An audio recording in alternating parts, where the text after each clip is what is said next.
Welcome to the Frictionless Innkeeper podcast series. Our show is brought to you by the Frictionless Guest app, which allows innkeepers to provide guests with their recommendations of the best local places to eat, play, and shop during their stay.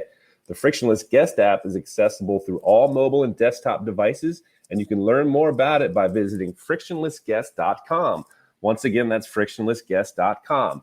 I'm Matt Langen, and I'll be joined by Steve Short, the founder and CEO of the Frictionless Guest app. And our guest for this special episode is Jim Belote, the owner of Beall Mansion, an award-winning bed and breakfast conveniently located only 25 minutes from the Gateway Arch in downtown St. Louis, Missouri. And Jim, how you doing today? Excellent. How are you today? Doing well. Thank you so much for joining us. It's really, really a pleasure to have you here. And let's start at the top. Tell us a little bit more about Beall Mansion, its history, and how long you and your wife, Sandy, have owned the property and all that good stuff. The property was actually originally built in 1903 by a gentleman named Zephaniah Bowman Job. He was a very wealthy man who had this built as the wedding gift for his son and his son's bride. Mr. Job is probably best remembered for co-founding the Chicago and Alton Railroad and being one of the people who hired the Pinkertons to look for Jesse James, because the Chicago and Alton is the railroad that Jesse James kept robbing over and over and over again. He also co-founded the St. Louis Packet Boat Company, had a fleet of steamboats on the inner waterways, and he owned a quarry, racetrack, hotel, mill, mine, 5,000 acres of farmland, most of the town of Wood River, most of the town of East Alton. Plus, he was the sheriff of Madison County and an Illinois state legislator. And some people say he actually made more money in the Illinois state legislature than anything else he did. He was quite a conglomerate before conglomerates really were formally recognized. Mr. Job had this built in 1903. His son's bride was Mary Drummond of the Drummond Tobacco fortune, which became part of the American Tobacco Trust, one of the great monopolies of the robber baron era. And they lived here until 1908. In 1908, the bride had her husband declared insane, committed to a Michigan asylum, and he would subsequently die there 3 years later.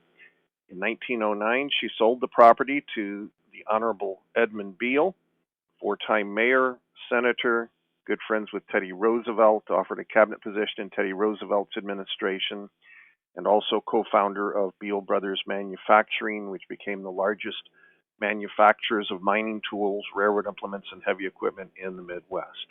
That's kind of been the namesake of the property ever since.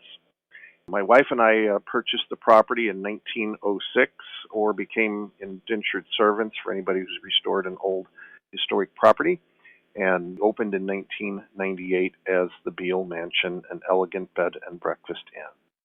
That's fascinating. What a fascinating history there, Jim. Thank you for sharing that. And certainly a lot of colorful characters in the past there that are attached to this property. So tell us a little bit more just about the property itself. It certainly does, from our research, seem to be very elegant. You certainly host a lot of, weddings and a lot of high-end events, if you will. So tell us a little bit more about the property itself. It's a very beautiful property. First floor, just under 12-foot ceilings. Second floor, 11-foot ceilings. Hardwood floors and hand-sewn oriental rugs throughout.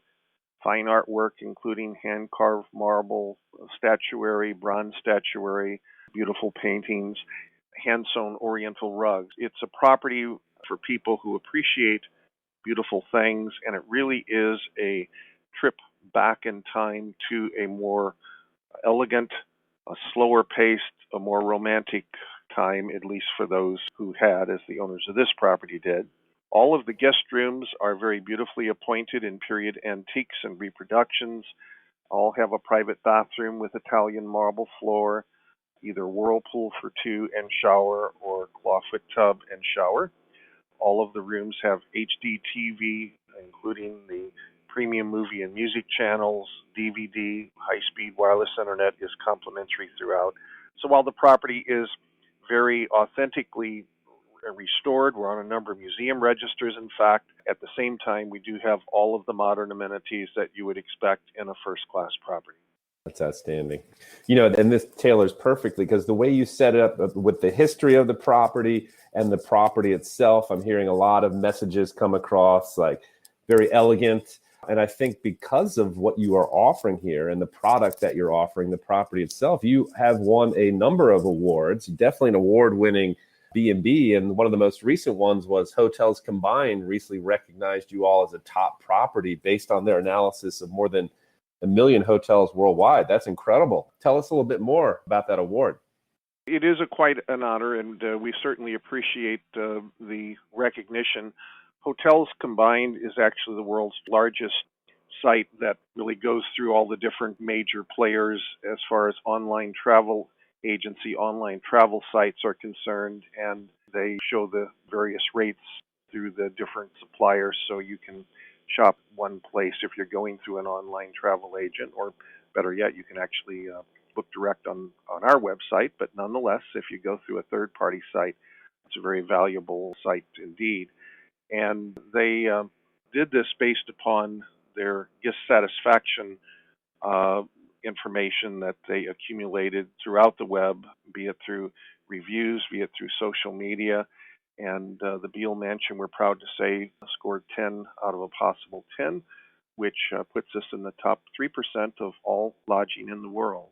And for a little town of Alton, Illinois, right across the river from St. Louis, but a little town of 27,000, to receive such an honor when they're also looking at Chicago and New York and Beijing and Dubai and Paris and Rome. It's really quite an honor indeed, and we're very thankful for that. Very thankful for all of the people, including particularly our assistants, Mary Lou Fine and Gemma Reed, who have really made this all possible. It's certainly a joint effort, and we're very appreciative for some of the fine help that we've had, which is very hard to find in today's world, but we've been very fortunate.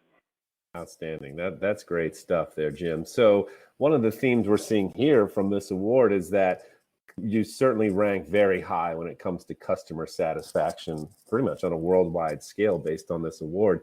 What is your secret to guest satisfaction? You know, we certainly care. As a small property, it's not some big corporate entity with employees reporting back a head office in another city. It is a small business, and I think anybody who has ever run a small business or worked in a small business appreciates how hard the people in a small business to work to make it possible. All the odds are against small business in today's world. Everything is about the big guys. But the one place that small business can compete is by caring and with excellent customer service. Excellent. Excellent. Steve, anything you want to add there in terms of questions when it comes to guest satisfaction? I know that's a topic you're passionate about. Well, actually, just a few questions somewhat related.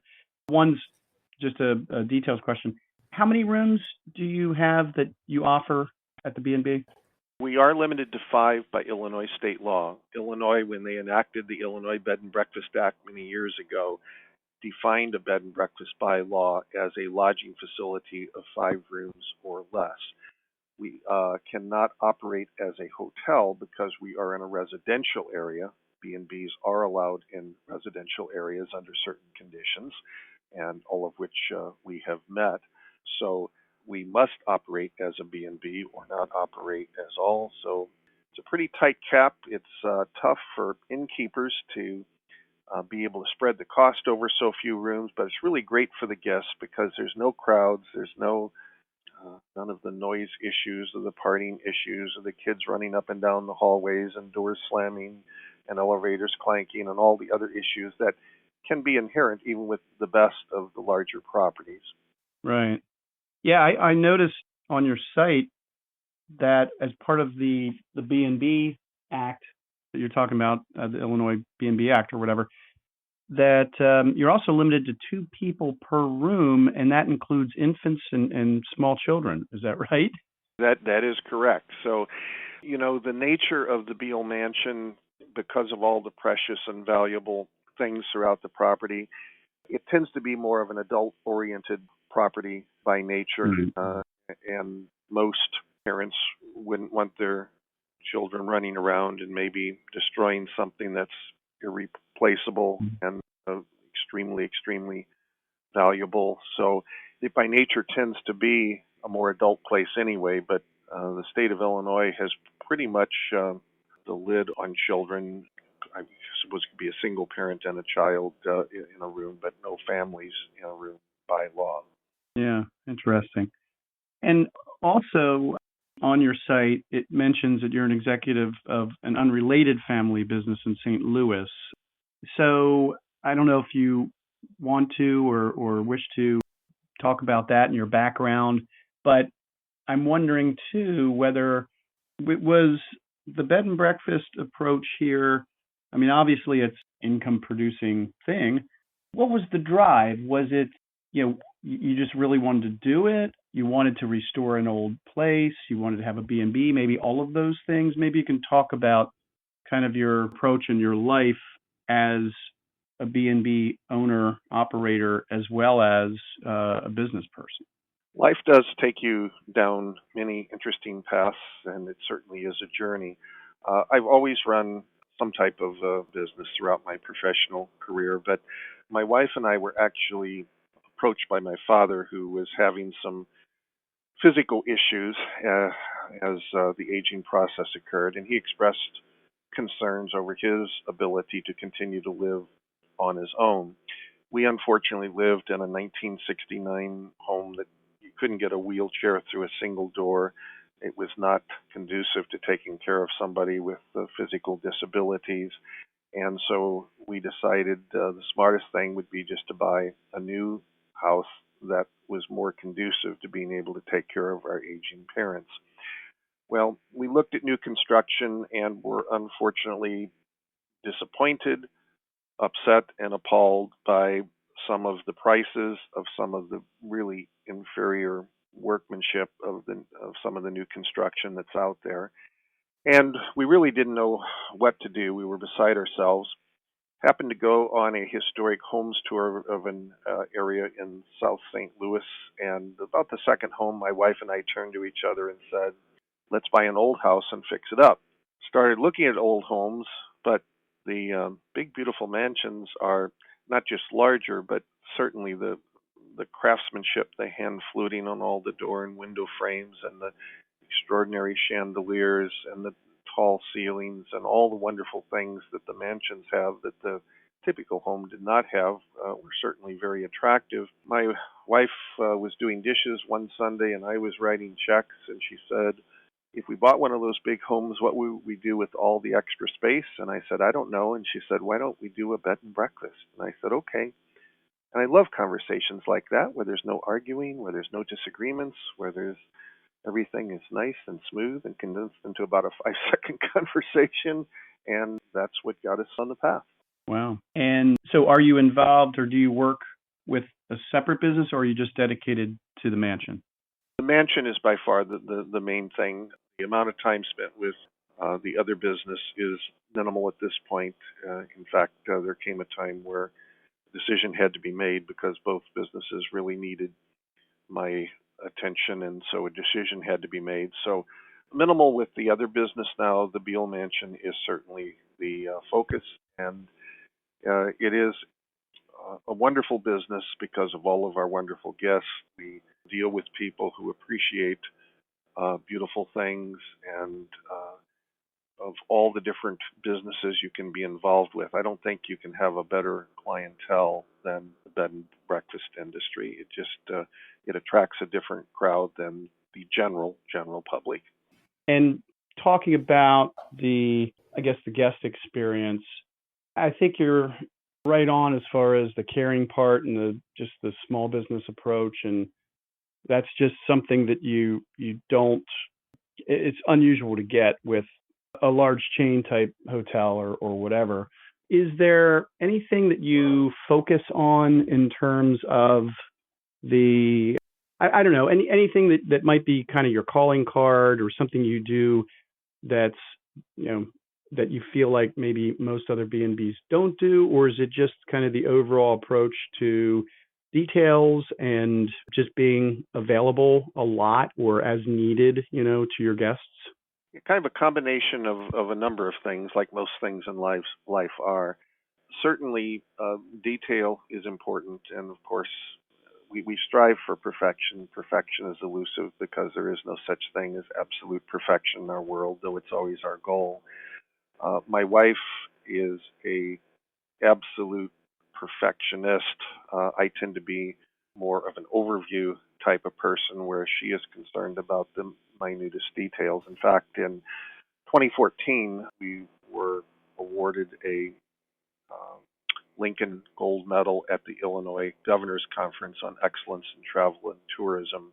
It's the highest award that the state of Illinois provides for the travel and tourism industry, and it was for attention to detail. So out of more than 250,000 possible candidates, they narrowed it down. They say to us, it was really to my wife, she's the one who's the credit for this.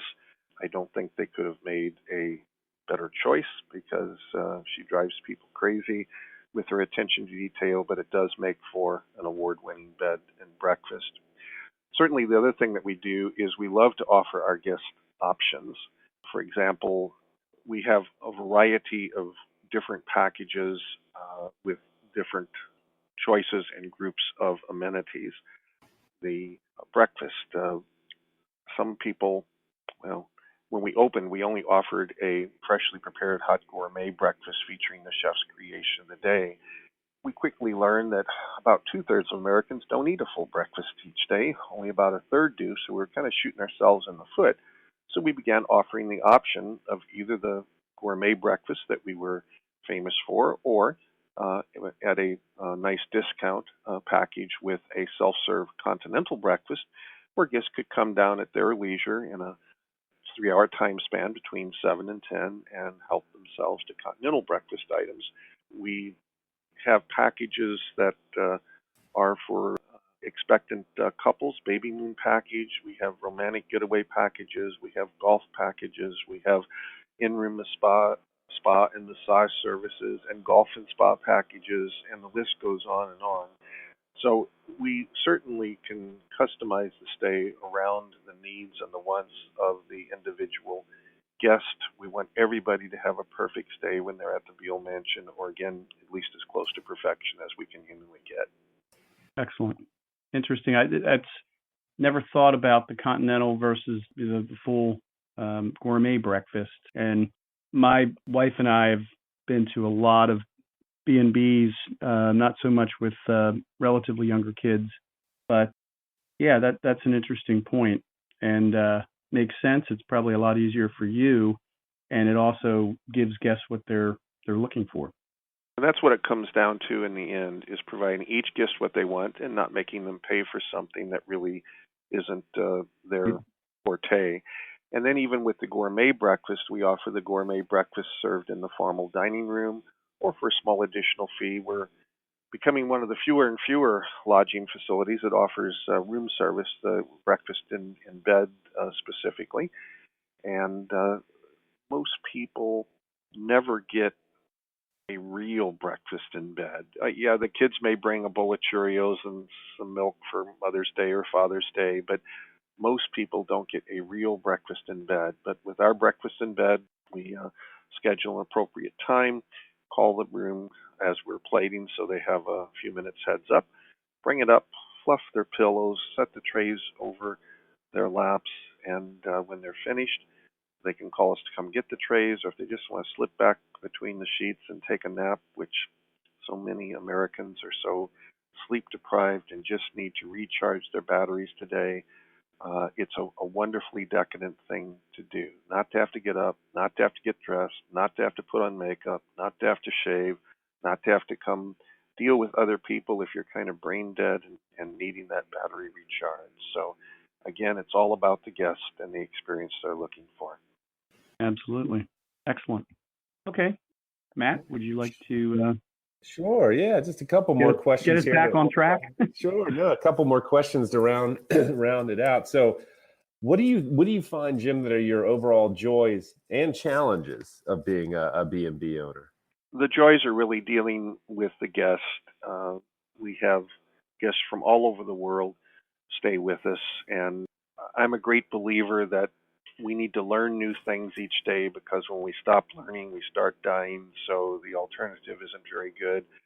And we learn things from our guests every day. I guess the biggest challenge is the long hours and the hard work that go into it. Certainly, operating an inn is a 7-day a week, 365-day-a-year job, and it usually kind of starts when your feet hit the floor in the morning and goes till the wee hours of the evening. So it's not something for people who don't like hard work, but it certainly is rewarding in the end. That's great. That's great. And I imagine on the joy side is really like you talked about earlier, guest satisfaction, pleasing the guest. It really is. And, anybody who has performed hospitality to friends or families, not even in the industry, but it gives great joy to be able to provide great joy to the guest. It's a two-way street.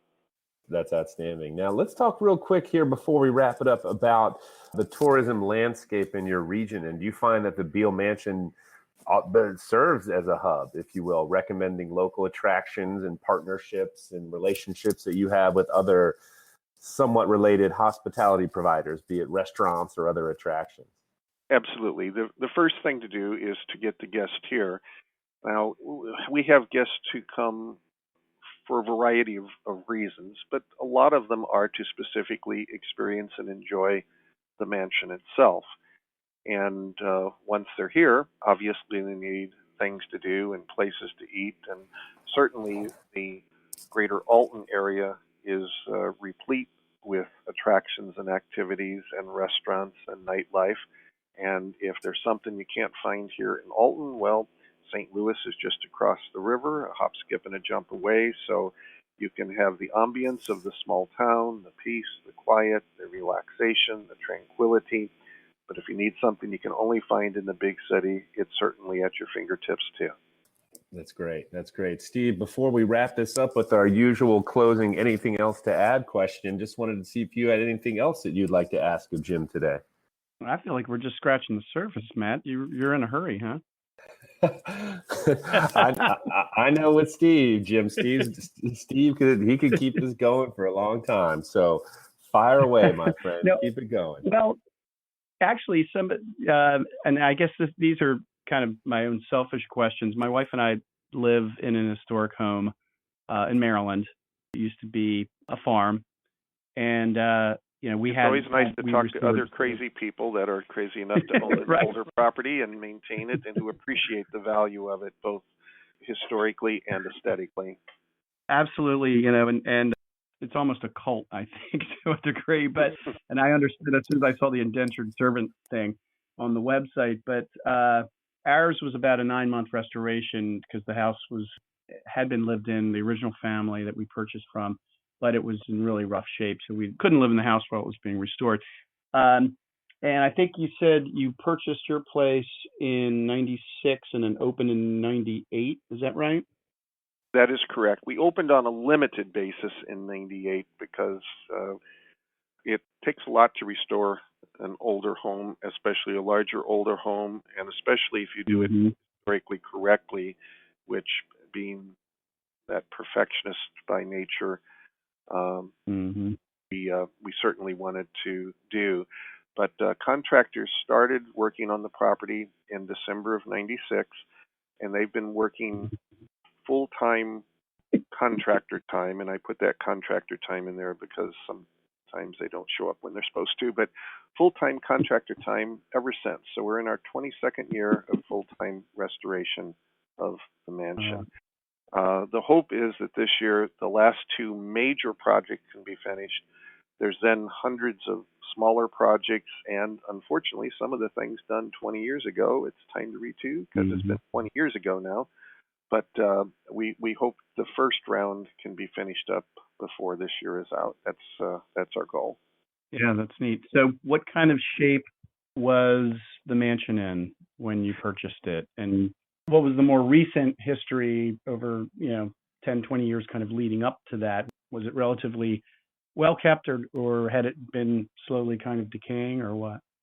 There's positives and negatives. The positives to the property were it was structurally sound, and 98% of the original architecture was intact, which is certainly a very rare find for something of this size and age. Usually properties like this would either fall into disrepair, perhaps set vacant, everything good would be stolen or vandalized out of them, or they would get chopped up into apartments or turned into commercial offices, and everything of value would be butchered up or destroyed or removed in the process. None of that happened to this property. This property was always single family, owner occupied.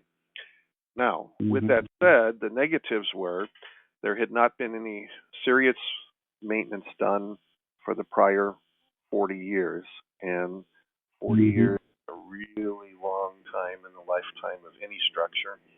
The last major upgrade that had been done was, unfortunately, in 1958 to update it to what I will call the 1960s look, for lack of a better term. So all of the woodwork, and the property is full of beautiful fine woods, cherry and oak and mahogany and cypress and walnut. And Mr. Job, if you recall, who built the property as the wedding gift, had a lumber mill as one of his holdings. So all the fine woods of the old growth forest were used as the mill were used in the construction of the property. But every piece of woodwork was either painted or pickled in the property, and there is an incredible quantity of wood, and that's one of the things that was economically ridiculous that we undertook, but we did it anyway because we wanted it right, was to strip all the woodwork back to its original beauty and glory. And there was orange shag carpet and green shag carpet and red felt carpet tile squares and linoleum and old sculptured carpet and brown rubber back carpet. And when they installed central air conditioning to run ductwork, they would simply put in acoustical tile drop ceilings. So instead of those grand 11 or 12-foot ceilings, you had 8.5-foot ceilings with acoustical tiles, which looked like you were at work. You did not feel warm and fuzzy. When we moved in, actually, the plumbing was in desperate need of being redone. It still had its original black cast iron pipes, and if you know anything about black cast iron, my experience is after 80 years, you better start watching carefully because it usually starts rusting too and springing leaks. And actually, what the previous owners had done is, as a bathroom would spring a leak, they'd shut off the water to that bathroom and use a different bathroom. Well, and there's a lot of bathrooms in the property, but unfortunately, when we came here, there was only one last bathroom working, and it was leaking. So there was no more bathrooms to turn off. So it had to be replumbed. It had to be rewired. There was a lot of plaster work that had to be repaired because there was a quarry that operated less than a mile from here that blasted several times a day, and the house would shake every time it blasted, and there was all kinds of cracks, as you can probably imagine. There's cracks developed just from normal settling, but a quarry blasting, shaking the house 3 times a day is a very bad thing. So lots and lots and lots and lots of work, but it's...